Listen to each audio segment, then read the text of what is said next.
Over the years, the nightlife in India's metropolitans has changed. The crowds, the energy, everything has changed. Today, nearly 2,500 women work as bouncers in Delhi NCR, taking charge of nightclub entrances, music festivals, and crowded public events. What was once dismissed as soft backcheck work has evolved into a skilled profession, built on self defense and keeping women safe in India's busiest nightlife zones. Basically आप कब से जो है as a lady bouncer काम कर रही हैं? मैं पिछले 10 साल से काम कर रही हूँ लेडी बाउंसर में। एक्चुअली मैं एक इवेंट में गई थी गुड़गांव में, आपने सुना होगा किंगडम ऑफ ड्रीम। वहाँ पे एक शोशा करके क्लब था, मैं वहाँ गई थी। मुझे किसी ने बोला कि तुम चलोगे। उस टाइम मैं हेल्दी थी, अच्छी थी, तो मेरे को कॉल आया कि बाउंसर में जॉब करोगी। मैंने कहा सर मैंने तो कभी नहीं करी। कह रहे कि चलो हमारे साथ, हम बताते हैं। उन्होंने मेरे को लेकर गए, मैंने वहाँ पे काम करा बाउंसर का। लड़कियों की सेफ्टी इम्पॉर्टेंट उन्होंने मेरे को बताया, थोड़ा सेल्फ डिफेंस सिखाया, वो सब सिखाया कि आगे आपके लिए काम आएगा। इस पूरे 10 साल में जो आपका जर्नी रहा है कि क्योंकि एक टाइम ऐसा भी था जब लेडी बाउंसर्स को लेडी बाउंसर्स नहीं गार्ड्स बोला जाता था, तो आपने वो पूरा जो है समय देखा होगा, तो कैसे चीज़ें बदली हैं आपके लिए? बोला गया है, गार्ड्स बोलते थे, हमें भी बुरा लगता था, लेकिन उस टाइम हमने इतना ज़्यादा गौर नहीं करा। मैंने कहा कोई बात नहीं, कभी तो हमारे भी टाइम आएगा जब हम वो काम करके दिखाएंगे तो हमें भी उस बाउंसर की लाइन में गिना जाएगा। ठीक है, मैंने कहा ठीक है कोई बात नहीं। अब धीरे धीरे टाइम बदल रहा है, जब हमने लोगों ने देखा कि ये हमारी सेफ्टी के लिए ही है, ये गार्ड्स नहीं है, ये हमारा बाउंसर है। क्योंकि गार्ड्स वो नहीं कर सकता जो बाउंसर कर सकते हैं। तो एक दो बार ही कुछ ऐसा हुआ भी है लड़कियों के साथ, गार्ड्स नहीं करी उनकी सेफ्टी, हमने करी है। कई बार ऐसा कुछ हो जाता है कि लड़ाइयाँ भी हो जाती है, हमारे ऊपर भी वो बात आ जाती है, यहाँ तक कि हमें पुलिस में भी जाना पड़ता है लड़कियों के साथ। लेकिन हम उनकी पूरी सेफ्टी करते हैं जहाँ तक हमसे हो सकता है। अगर हमें यहाँ पर अगर 5 बजे भी सुबह तक रुकना पड़ता है तो हम रुकते हैं, क्योंकि हमें लड़कियों की सेफ्टी बहुत ज़रूरी है। पहले हमारी भी सेफ्टी है, पर हम पहले अपने से ज़्यादा उनको देखते हैं, इसीलिए हम बाउंसर बने हैं। तो हमें अच्छा लग रहा है, इसे कहते हैं बाउंसर। हमें ऐसा लगता है कि बाउंसर बनने का मतलब यही है। बाउंसर बनने का तो मुझे नहीं मालूम था। मैं एक आर्मी ऑफिसर बनना चाहती थी, पुलिस ऑफिसर बनना चाहती थी, पर जब मैंने बाउंसर देखे तो मुझे लगा ये भी वही जॉब है, कोई सरकारी जॉब होगी जिसमें कोई सरकारी ऑफिसर होंगे। जब मैं मिली उनसे पता चला कि बाउंसर है तो मुझे बहुत अच्छा फील हुआ कि मैं भी ये जॉब कर सकती हूँ। मैंने जाके कंफर्म किया कि क्या मैं ये जॉब कर सकती हूँ, तो उन्होंने बोला हाँ क्यों नहीं कर सकते। जब मैं इस फील्ड में आई तो लेडी बाउंसर नहीं होती थी, हालांकि काम हम बाउंसर वो लेडी बाउंसर रखते थे, लेकिन उनको सिक्योरिटी गार्ड ही बोलते थे, क्योंकि लोगों का मानना ये था कि लेडी जो बाउंसर है वो लेडी बाउंसर बोला ही नहीं जाता था, इसलिए क्योंकि लड़कियों को बहुत कमज़ोर समझते थे। वो सोचते थे बैग चेक करना, बॉडी फिस्किंग करना ये लड़कियों का काम है, और लड़कियों को बीच में लाना, लड़ाई झगड़े में बीच में लाना बहुत बेवकूफ़ी है, क्योंकि लड़की जो है बहुत कमज़ोर होती है, तो वो कभी मतलब लड़ाई झगड़े हैंडल नहीं कर पाएगी। हालांकि बहुत सारी लड़कियां, बहुत सारी लेडीज इस बात को मानने को तैयार नहीं थी। वो कहती थी हम अपने परिवार के लिए कमाने के लिए आए हैं, क्या झगड़ा करना, क्या होता है अगर सिक्योरिटी गार्ड बोल देंगे, कुछ घुस थोड़ी जाएगा, काम तो हमें करना है, पैसा हमें मिल रहा है, तो कोई फ़र्क नहीं पड़ता। तो मैंने बोला कि फ़र्क पड़ेगा। मैं साफ बोलती थी कि मुझे सिक्योरिटी गार्ड बोला तो मैं कितना भी अच्छा काम हो, मतलब मेरी बहुत सारी लड़कियाँ जाती थी, तो मैं क्या करती थी लड़कियों को लेके वापस आ जाती थी जहाँ मुझे सिक्योरिटी गार्ड बोला। तो सिक्योरिटी ऑफिसर बोलते थे थोड़ी बुद्धू तो है, पागल है, लेकिन काम बहुत बढ़िया करती है यार, इसे सिक्योरिटी गार्ड मत बुलाओ। तो लड़कियों को जैसे मैं लेके गई तो सबके सब जो बाउंसर थे ना वो मुझे अच्छा ओ बाउंसर मैडम आ गई भाई, तो मुझे अच्छा लगता था हाँ मैं बाउंसर हूँ, तो मैं और जोश में काम करती थी। Slowly, the designation on ID cards began to change from guards to bouncers. But changing the job title was a battle half won. The food that was served to female bouncers was basic dal roti, but the men were served delicacies.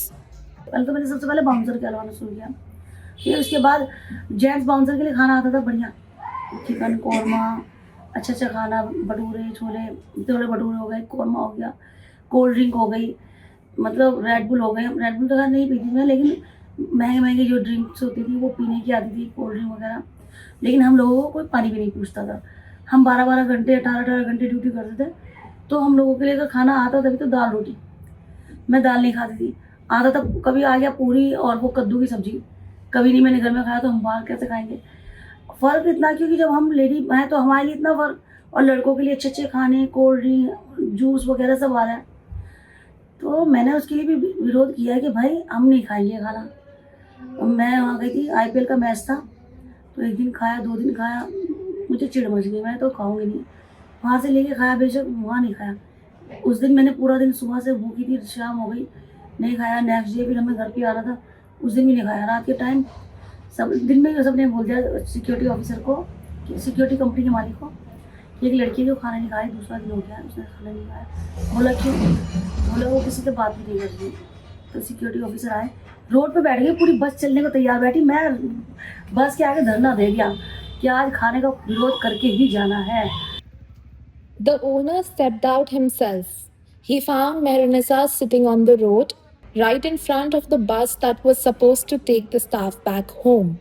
Mehrunisa complained about the difference in food. The owner laughed and then agreed to her. That day, everyone was served the same food. कि जाओ अभी ये सारा खाना वापस लेके जाओ, क्योंकि डिनर का टाइम था। सारा खाना उन्होंने वापस करवाया। उसी टाइम उन्होंने कौरमा मंगाया, नान मंगाए, सब लड़कियों के लिए। फिर सब के सब हंसने लगे, निशा तेरी वजह से आज कौरमा नान खाने को मिला है। तो धीरे धीरे सबको समझ आने लगे। जब भी मैं इवेंट्स पे जाती थी तो लोग मेरे लिए कोल्ड ड्रिंक ला रहे हैं, कभी कुछ ला रहे हैं, मैडम बैठो। और मेरा ये था उसको ड्यूटी पे जाने के बाद बैठना नहीं है, अपनी ड्यूटी पे ध्यान देना है। They are hired to do what was once considered to be a man's job: handle drunk patrons, resolve fights, and manage crowds that often don't take no easily. तो जल्दी से ऐसा होता नहीं है कि लड़के बदतमीजी करें लड़की के साथ। अभी हाल फिलहाल एक लड़के ने मुझे बोला था, मैंने मैनेजर के साथ बहुत ज़्यादा बदतमीजी की। बदतमीजी करने के बाद बोल रहा है बिल नहीं करा, और दारू चाहिए, और दारू चाहिए। तो मैनेजर ने बोला कि आपको बहुत ज़्यादा ड्रिंक हो गई है, अब हम नहीं देंगे, क्योंकि जो हमारा उसूल है उतना ही देंगे, मतलब जितना लिमिट है हम उतना ही कर सकते हैं, उससे ज़्यादा नहीं करेंगे। तो तू बोल रहा है कि तू जानता नहीं मैं कहाँ से हूँ, मैं लखनऊ से हूँ, और वो ये है, मेरा बाप वो है, वो नेता है, फलाना ढिमकाना। तो मैंने बीच में जाके बोला, सर आपसे तमीज़ से बात करें, आप ऐसे बदतमीज़ से कैसे बात कर सकते हैं? तू तो आकर के देख भाई, तू किसी की औलाद होगा, ये हमारा है, हमारी जाम ड्यूटी करे ना, ये हमारी प्रॉपर्टी है, इसमें तेरी नहीं चलेगी। कई बार ये होता है कि भाई यहाँ कोई सिंगर आ रहा है, कॉन्सर्ट हो रहा है, वो लोग बोलते हैं कि मैम हमारे क्या नाम है इसमें स्टेज पे किसी को नहीं चढ़ने देना, ठीक है नहीं चढ़ने देंगे, जिसको हम कार्ड वगैरह होंगे, बैंड वगैरह होंगे, उन्हीं को चढ़ाना है, बाकी हम जिसको बोलेंगे ठीक है। अब कई लोग आते हैं बार बार कि मैम हम उसके नॉन हैं, आप जाने दो, जिन्होंने इवेंट कराया ऑर्गेनाइज़र के नॉन है। तो उस सिचुएशन में हमें बहुत सारी चीज़ें देखनी पड़ती है। भेजेंगे तो हमें क्लाइंट बोलेगा, नहीं भेजेंगे तो क्या नाम है क्लाइंट बोलेगा। तो उस सिचुएशन में बहुत ज़्यादा टिपिकल सिचुएशन होती है, उस समय हमें हैंडल करना होता है खुद अपने पे। कई बार क्लाइंट बोलता था कि मैं हाँ करूँगा जब भी नहीं भेजना आपको, तो उस समय क्लाइंट को समझाना होता है, लेडीज़ को या जेंट्स को, कि नहीं मैम आप मत जाइए ऊपर, आपको दिक्कत हो जाएगी, वहाँ पे ऊपर स्टेज पर मना है मैम। वहाँ हमें अपने तरीके से हैंडल करना पड़ता है, उनको समझाना पड़ता है बिल्कुल अच्छे से। और यही हमारा मेन काम है, सिर्फ लड़ाई नहीं करनी, हमें किसी पे हाथ नहीं उठाना, सिर्फ समझाना है प्यार से। But for the women who work as bouncers, the job did not come without backlash at home.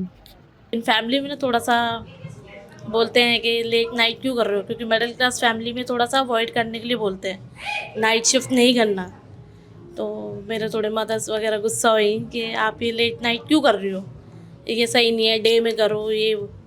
मैंने कहा नहीं मुझे तो अच्छा लग रहा है, मैं करूँगी। फिर उन्होंने बोला ठीक है, अगर कुछ भी मिस हैपनिंग होती है तो आप जिम्मेदार हो। मेरी फैमिली ने मुझसे छुट्टे ये बात बोली, मैंने कहा ठीक है जो भी होगा देखा जाएगा।